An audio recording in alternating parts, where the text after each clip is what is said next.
Hello everyone. BAMS पाठशाला में आपका स्वागत है। आज हम लोग पढ़ेंगे आयुर्वेद निरूपण पदार्थ विज्ञान का पहला चैप्टर है। लेक्चर नंबर 3 आज हम लोग देखेंगे। ठीक है, तो चलिए इसको हम लोग प्रोसीड करते हैं। देखो, आज का हमारा टॉपिक है त्रिदोष सिद्धांत। इससे पहले 2 लेक्चर हो चुका है। ये जो त्रिदोष सिद्धांत पढ़ रहे हैं, अभी आयुर्वेदा का जो बेसिक टर्म है ना, वो सब चीज को क्लियर कर रहे हैं। ठीक है, तो आज हम लोग पढ़ते हैं त्रिदोष टॉपिक। 100% आज क्लियर करके दिमाग में हमेशा के लिए बैठा लेंगे। ये समझिए आयुर्वेदा का बैकबोन है, इतना इंपॉर्टेंट है। ठीक है, तो देखो, त्रिदोष सिद्धांत जो है, त्रिदोष 3 तरह के दोष होते हैं हमारे शरीर में। वात, पित्त और कफ, 3 तरह के दोष है। ये जो त्रिदोष है ना, ये पंच महाभूत से बना हुआ है। जैसे वात जो है वो आकाश प्लस वायु से बना हुआ है। पित्त जल प्लस अग्नि से बना हुआ है। कफ जल प्लस पृथ्वी से बना हुआ है ना। तो सबको डिटेल में पढ़ेंगे कि किसका क्या प्रभाव पड़ता है हमारे शरीर पर। वात पित्त कफ को अलग अलग पढ़ेंगे, लेकिन इससे पहले इसका हम टाइमिंग जान लेना चाहते हैं कि वात पित्त कफ का टाइमिंग क्या होता है, इसका समय। ठीक है, तो देखो, मैं एक ग्राफ के थ्रू इसका टाइमिंग आपको बताने की कोशिश कर रहा हूँ। जरा देखो, देखो इधर एक सर्कल बना दो। ठीक है, देखो ऊपर में दिन मान लो। ठीक है, नीचे में रात मान लो। वात पित्त कफ का टाइमिंग क्या है दिन और रात को, उसको हम अलग अलग करके बता रहे हैं। एक सर्कल बनाने के बाद ये डायमीटर बना देना और इसको ऐसे क्रॉस कर देना। मैं सिखा रहा हूँ, समझा नहीं रहा हूँ, याद करवा रहा हूँ। देखो, सुबह 6 बजे से स्टार्ट करो। सुबह 6 AM चल रहा है। ठीक है, 6 से 10, फिर 10 से 2, फिर 2 से 6। ये हो गया सुबह का, ये AM है 6 बजे, और ये शाम का PM है 6 बजे। ये टाइमिंग देख लो, सुबह 6 से 10, 10 से 2, 2 से 6, फिर नाइट में अब 6 बजे के बाद फिर 10 बजेगा, फिर 10 बजेगा, फिर 2 बजेगा। एक सर्कल तुम देख रहे हो, इस तरीका से हम बना दिए। ठीक है, सुबह का जो टाइमिंग है ना 6 से 10, एक कफ का टाइमिंग है। ठीक है, सुबह का टाइमिंग कफ का। फिर 10 से 2 टाइमिंग है ना, ये पित्त का है। और फिर 2 से 6 शाम का जो टाइमिंग है ना, ये वात का है। दिन का याद हो गया ना, कफ, 6 से 10 कफ, 10 से 2 पित्त, और फिर 6 से, फिर 2 से 6 वात का टाइमिंग है। ये दिन का हो गया। नाइट में जस्ट इसको उल्टा कर दो। जैसे ये 10 से 2 दिन में पित्त का है ना, तो रात में भी 10 से 2 पित्त का टाइमिंग है। ठीक है, सुबह में 6 से 10 मॉर्निंग है, ये कफ का टाइमिंग है। तो शाम में भी 6 से 10 कफ का टाइमिंग है। देखो, शाम में 2 से 6 बात का टाइमिंग है ना, यहाँ पर बात का टाइमिंग है ना ये, तो इसके उल्टा भी बात का टाइमिंग हो जाएगा। यानी सुबह का जो भोर होता है ना, सुबह वाला, सुबह रात में 2 बजे से 6 बजे तक, ये बात का टाइमिंग है। याद हो गया ना कैसे? सुबह में बात का टाइमिंग है, याद कर लो। दोपहर में हम लोग हेवी लंच खाते हैं ना, हेवी खाना खाते हैं, क्योंकि दोपहर में पित्त बढ़ा हुआ है, अग्नि बढ़ा हुआ है। तो अग्नि बढ़ा हुआ है, इसका मतलब वो ज्यादा से ज्यादा फूड को सफिशिएंट तरीका से, ज्यादा इफेक्टिवली फूड को डाइजेस्ट कर देगा। तो खाने का टाइम रियल में होता है 10 से 2, जहां आप भर पेट खा सकते हैं, क्योंकि अग्नि बढ़ा हुआ है। तो अग्नि का काम है फूड को पचाना, भोजन को पचाना, वो पचा देगा। फिर शाम का जो टाइमिंग है 2 से 6, वो बात का टाइमिंग है। तो अब ये याद हो जाना चाहिए। ठीक है, ये कैसे कैसे बताए हैं आपको, आई होप समझ में आया होगा। अब देखिए,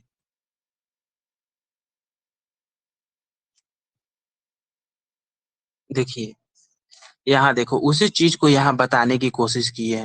ये सर्कल बना हुआ है ना, ये क्या है, डायमीटर है। इसको ऐसे हम लोग काट दिए। याद कर लो, तुम भी दिमाग में बैठा लो। देखो, AM है ना, 6 AM 10 AM। ये क्या चीज का टाइमिंग हो गया, कफ का। फिर 10 से 2 का टाइम हो गया पित्त का। फिर 2 से 6 टाइम हो गया बात का। इसका उल्टा अब सीधा आंख बंद करके ऐसे आ जाओ, ये भी हो जाएगा बात। ये पित्त है तो ये भी हो जाएगा पित्त। ये है कफ तो ये भी हो जाएगा कफ। टाइमिंग क्लियर हो गया। आंख बंद करके बोलो, सर सुबह 6 से 10 बजे का टाइमिंग है कफ का, सर 10 बजे से लेके 2 बजे का टाइमिंग है पित्त का, दोपहर में पित्त का। दिन को 3 पार्ट में बांट दो ना, सुबह, दोपहर, शाम। सुबह 6 से 10 कफ, दोपहर में पित्त, 10 से 2 और 2 से 6 बात।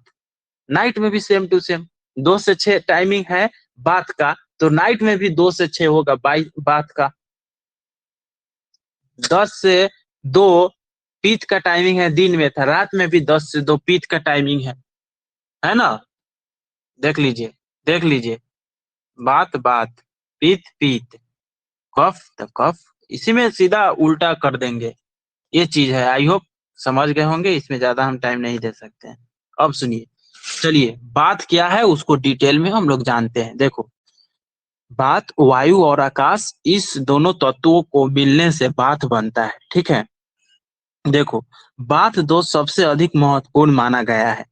इसके अनुसार जो तत्व शरीर में गति या उत्साह उत्पन्न करे वह बात या वायु कहलाता है।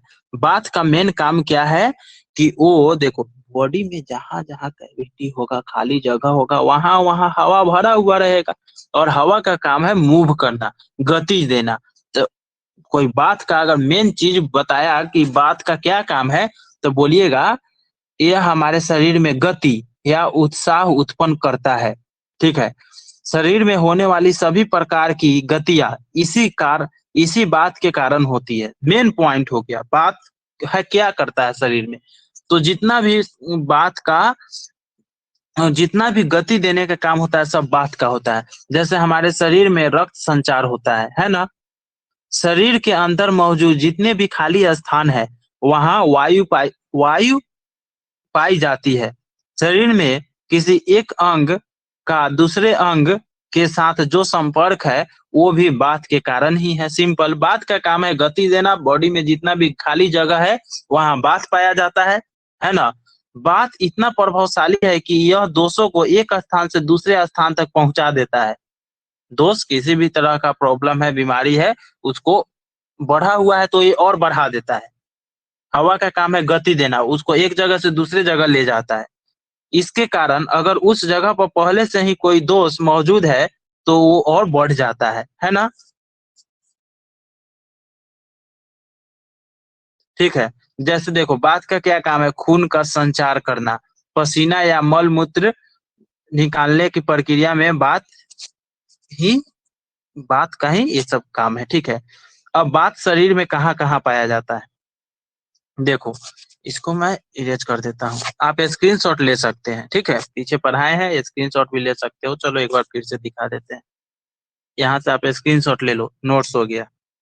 नेक्स्ट, ये चीज है। अब देखो, बात के शरीर में स्थान, बात के शरीर में मुख्य स्थान कोलोन या पेट माना गया है। पेट में ही तो ज्यादा जगह खाली है, कोलोन है। इसके अलावा नाभि के नीचे वाला भाग, जैसे जांग, छाती, बड़ी आंत, कमर, जांग, टांग और हड्डियां में भी बात का निवास होता है। ये हो गया बात का जगह कहाँ कहाँ पाया जाता है, ठीक है। बात का आपके शरीर और स्वास्थ्य पर प्रभाव, बात का क्या प्रभाव पड़ता है शरीर पर। देखो, बात ईयर है तो रूखापन लाएगा, है ना। ठंडा ठंडा शीत, है ना, लघु हल्कापन करेगा। सूक्ष्मता इसमें प्रॉपर्टी है। चिपचिपाहट से रहित होती है। बात में ये सब गुण पाया जाता है। रुक्षता यानी रूखापन आदि बात के स्वाभाविक गुण है। रूखापन, हवा चलता है सूखने लगता है ना, ओठ फटने लगता है, बॉडी पार्ट सूखने लगता है कि नहीं। उसी तरह हवा का काम है वो गति देना और रूखापन ला देता है। बात के संतुलित होने से शरीर में रक्त और मल मूत्र का प्रभाव ठीक तरीका से होता है। सिंपल है।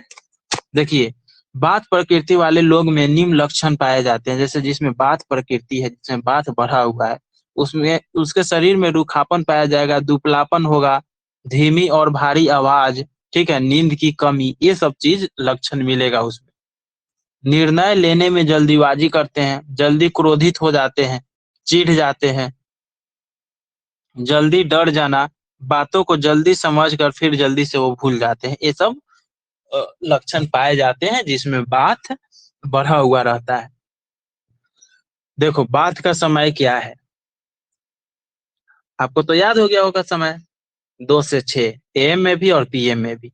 बात कंप्लीट हो गया। पीत के देखो, पीत मेनली अग्नि और जल से बना है, मेनली ये आंत में पाया जाता है और पेट में पाया जाता है, बॉडी के बीच वाला पार्ट में पाया जाता है। देखो नाभि, आयुर्वेदा में नाभि के नीचे बात को स्थान दिया है, नाभि और हृदय के बीच में पीत का स्थान दिया है, और हृदय से ऊपर कफ का स्थान दिया है। कफ जो गिरता है नाक ही से गिरता है ना जी, हृदय के ऊपर रिस्पायरेटरी ट्रैक जितना है ना, वो सब कफ का स्थान है। ठीक है। पीत का स्थान, पीत अग्नि और जल से बना है, इसका काम है भोजन को पचाना। तो भोजन को पचाने का काम पेट और आंती का तो है, वो करता है। ठीक है। तो पीत कहाँ पाया जाएगा? पेट, अमाशय और पक्वाशय में पाया जाएगा। ठीक है। पित्त शब्द संस्कृत वर्ड तप से बना है, इसका जिसका मतलब होता है शरीर में तप, मतलब गर्मी उत्पन्न करना, वही पित्त है। ठीक है। यह शरीर में उत्पन्न होने वाले एंजाइम और हार्मोन को नियंत्रण करता है। हम जो कुछ भी खाते पीते हैं या सांस द्वारा जो हवा अंदर लेते हैं, उन्हें खून, हड्डी, मज्जा, मल मूत्र आदि में परिवर्तन करने का काम पित्त करता है, मतलब उसको डाइजेस्ट करता है, प्रोसेस करता है कि नहीं? उसी से तो जब डाइजेस्ट होगा तब तक रस बनेगा, रक्त बनेगा, मांस बनेगा, मेद बनेगा, है कि नहीं? अस्थि, मज्जा, शुक्र, रस बनेगा तब ना, फूड पचेगा तब ना। अब देखिए, इसके अलावा जो मानसिक कार्य है, जैसे कि बुद्धि, साहस, खुशी आदि का संचार भी पीत के माध्यम से ही होता है। ठीक है। पीत का, देखो बात का मेन पॉइंट क्या था? नाभि के नीचे पाया जाता है, खाली स्थान पर पाया जाता है। बात आकाश प्लस वायु से बना हुआ है। बात गति देने का काम करता है, उसी वजह से खून का संचारण, मल मूत्र का सही तरीका से बाहर निकलना, ये सब चीज है। उसी तरह पित्त का मेन काम क्या है? अमाशय एंड पक्वाशय में पाया जाएगा, स्टमक और स्मॉल इंटेस्टीन में, मतलब इंटेस्टीन में।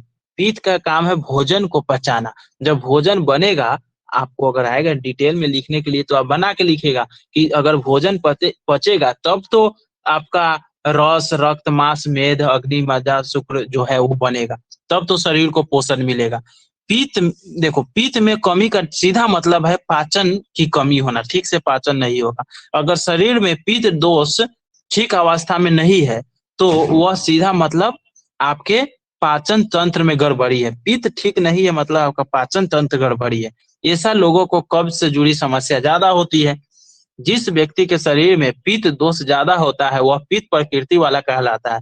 पित्त का शरीर में स्थान, देखो बता दिए है ना, स्थान पित्त कहाँ पाया जाएगा? जहाँ भोजन पचता है। सबको पता है भोजन अमाशय पक्वाशय में पचता है। शरीर में पित्त का मुख्य स्थान पेट है और छोटी आंत है। इसके अलावा छाती व नाभि का मध्यम भाग, मतलब पित्त हो गया नाभि और हृदय के बीच वाला पार्ट, है ना? पसीना, लिम्फ, खून, पाचन तंत्र व मूत्र स्थान भी पित्त के निवास स्थान है। ठीक है, या ये सब जगह भी पाया जाता है। देखिए, पित्त का आपके शरीर और स्वास्थ्य पर क्या प्रभाव पड़ता है? देखो, बात की तरह ही पित्त दोष भी शरीर के स्वास्थ्य और स्वभाव पर प्रभाव पड़ता है। ठीक है। पित्त का मुख्य गुण अगिन है। पित्त का मुख्य गुण क्या है? अगिन है। पित्त के संतुलित होने से पेट और आंत से जुड़ी सभी गतिविधियां ठीक तरीके से होता है। अगर अगिन ठीक है, पेट में पित्त सही है, तो पेट और आंत से जुड़ी सभी गतिविधियां ठीक तरीके से होगा, मतलब खाना ठीक से पचेगा, मतलब यही है। ठीक है। देखो, गर्मी, इसका और भी क्या क्या सिम्टम्स है? गर्मी न बर्दाश्त कर पाना, शरीर, जस्ट वेट, देखो, हाँ, जो पित्त है उसका क्या प्रभाव, अगर किसी का पित्त बढ़ा हुआ है तो वो पित्त प्रकृति वाला आदमी कहलाएगा। और उसमें क्या क्या लक्षण दिखेगा? गर्मी बर्दाश्त नहीं कर पाना, ठीक है, शरीर का कोमल और स्वच्छ होना, त्वचा पर भूरे धब्बे, बालों का जल्दी सफेद होना आदि पित्त के लक्षण है। ठीक है। इसका एक इसका एक गुण तरल भी है, जिसकी वजह से मांसपेशियां और हड्डियां के जोड़ों में ढीलापन, पसीना, मल मूत्र का अधिक मात्रा में बाहर निकलने जैसे लक्षण पाए जाते हैं। शरीर के अंगों से तेज बदबू आना भी पित्त के कारण ही होता है ना? पित्त बढ़ा हुआ है तो बॉडी स्मेल करता है। समय क्या है पित्त का, खुद से बोलो। पित्त दोपहर में, पता है इसको 3 तरीका से कोरिलेट कर सकते हो। बात पित्त कफ को बहुत बड़ा कॉन्सेप्ट बता रहे हैं, अपना खुद का ऑब्जर्वेशन है, ऐसे कोई नहीं बताएगा। देखो देखो, इधर मॉर्निंग कर लो, इधर आफ्टरनून कर लो, इधर इवनिंग कर लो, ठीक है। हम लोग का जो जीवन काल है उसको 3, ये तो टाइमिंग हो गया ना, सुबह, दोपहर, शाम। उसी तरीका से हम लोग का जो बचपन होता है, ठीक है, बचपन, है ना, यंग, यंग बचपन हो गया मॉर्निंग वाला पार्ट। यंग जो बीच वाला पार्ट है वो हो गया आफ्टरनून। हम लोग को अपने लाइफ को 3 पार्ट में बांट सकते हैं जीवन काल को, सुबह, शाम, दोपहर। सुबह में हम लोग क्या है, सुबह में हम लोग बच्चा है, ठीक है, आप लिखो समझ लो। दोपहर में हम लोग यंग है और शाम में हम लोग ओल्ड हो गए। और भी समझो, बॉडी के नीचे वाला पार्ट, उसको क्या बोलते हैं, नाभि। नाभि के नीचे वाला पार्ट, ठीक है, ये हो गया बीच वाला पार्ट, नाभि एंड हृदय के बीच वाला पार्ट। और और क्या हो गया, ओल्ड हो गया हृदय के ऊपर वाला पार्ट। ये तीनों जुड़ा हुआ है। कैसे, देखो, मॉर्निंग में क्या बढ़ा हुआ रहेगा, बताओ मुझे।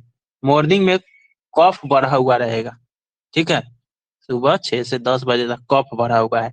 मतलब छोटा बच्चा भी तो, छोटा लाइफ जीवन में, जीवन को 3 पार्ट में बांट दिए हैं, तो जो बच्चा है उसमें कफ ज्यादा रहता है, ठीक है, और नाभि के नीचे रहता है कफ का स्थान। दोपहर में पित्त बढ़ा हुआ है। हम लोग दोपहर में यंग है ना, जीवन को 3 हिस्सा में बांटे, तो बच्चा, जवान और बूढ़ा। तो जवान दोपहर है, तो यहाँ पित्त बढ़ा रहेगा। पित्त कहाँ रहेगा, नाभि और हृदय के बीच में, ठीक है। उसी तरीका से शाम हो गया, तो शाम में हम लोग ओल्ड हो गए। तो शाम में क्या रहता है, बात बढ़ा हुआ, मतलब ओल्ड आदमी में बात बढ़ा हुआ रहता है, रूखापन आ जाता है। और बात हृदय कहाँ होता है, हृदय के, नहीं, एक सेकेंड, कफ, सॉरी, इसको हटा दो, इसको हटा दो आप, इसको हटा दो, इसको कोरिलेट मत करो, सॉरी फॉर दैट। ये दो, ये कोरिलेट कर लो। बचपन में मॉर्निंग है, दोपहर में हम लोग यंग है और शाम में हम लोग ओल्ड हो जाते हैं। बचपन में कफ बढ़ा हुआ रहता है, ठीक है, कफ। दोपहर में पित्त बढ़ा हुआ रहता है और शाम में बाथ बढ़ा हुआ रहता है। ऐसे हम कोरिलेट कर सकते हैं।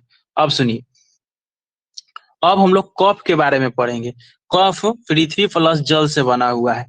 कफ दोष शरीर के सभी अंगों को पोषण करता है और बाकी दोषों, बात और पित्त को नियमित रखता है। कफ दोष का ये मेन पॉइंट है, आप याद कर सकते हैं। क्या करता है कफ दोष, क्या करता है, सभी अंगों को पोषण देने का काम करता है, ठीक है। हमारी मानसिक और शारीरिक काम करने की क्षमता, रोग प्रतिरोधक क्षमता, काम शक्ति, धैर्य, क्षमा और ज्ञान आदि कफ के गुण है, ठीक है। कफ में मौजूद तमोभाव ही नींद का मुख्य कारण है। शरीर के ऊपर भाग भाग ऊपर कफ की मात्रा, ठीक है, शरीर के ऊपर कफ की मात्रा में कमी आती है। नहीं, देखो, कफ, कफ का जो टाइमिंग, वो जो स्थान है ना, हृदय के ऊपर वाला पार्ट में है। अगर कफ की मात्रा में कमी आती है, अगर कफ कम हो जाएगा, इसका मतलब बात और पित्त दोनों बढ़ जाएगा। कफ भारी होता है, ठीक है, कफ पृथ्वी और जल से बना है, तो पृथ्वी मतलब सॉलिड चीज, तो वो तो भारी होगा ही, ठीक है। मुलायम होता है, मधुर होता है, स्थिर होता है और चिपचिपा होता है, ठीक है। यही इसके स्वाभाविक गुण है। जिस व्यक्ति में कफ दोष ज्यादा होता है वो कफ प्रवृत्ति वाला लोग कहलाते हैं, ठीक है। कफ के शरीर में स्थान क्या है, हृदय के ऊपर वाला भाग में कफ पाया जाता है। इसके अलावा गले, ऊपरी भाग, कंठ, सिर, हृदय, गर्दन, हड्डियां, जस्ट वेट।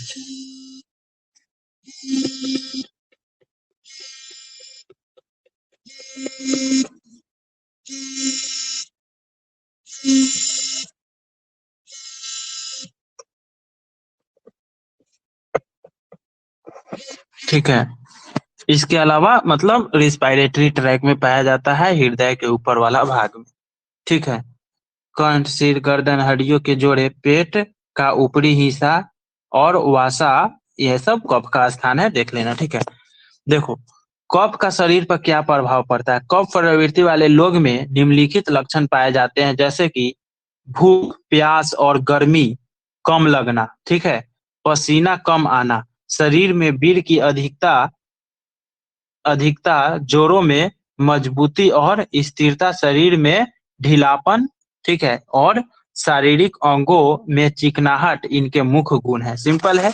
इसके अलावा कफ प्रवृत्ति वाले लोग सुंदर, खुशमिजाज, कोमल और गोर रंग के होते हैं। और कफ का टाइमिंग क्या है? मॉर्निंग में 6 से 10। ठीक है, तो आज हम लोग त्रिदोष सिद्धांत पढ़े हैं, अगले दिन हम लोग पढ़ेंगे त्रिगुण। ठीक है, सत, रज और तम के बारे में पढ़ेंगे। बेसिक चीज चल रहा है, इसको नहीं समझेंगे, ये बैक बोन ऑफ आयुर्वेदा है, तो आपको दिक्कत होगा। ठीक है, आप पढ़िए, अच्छा लगता है अपने दोस्त लोग में शेयर कीजिए। ठीक है, और आप फीडबैक दीजिएगा। ठीक है, थैंक यू।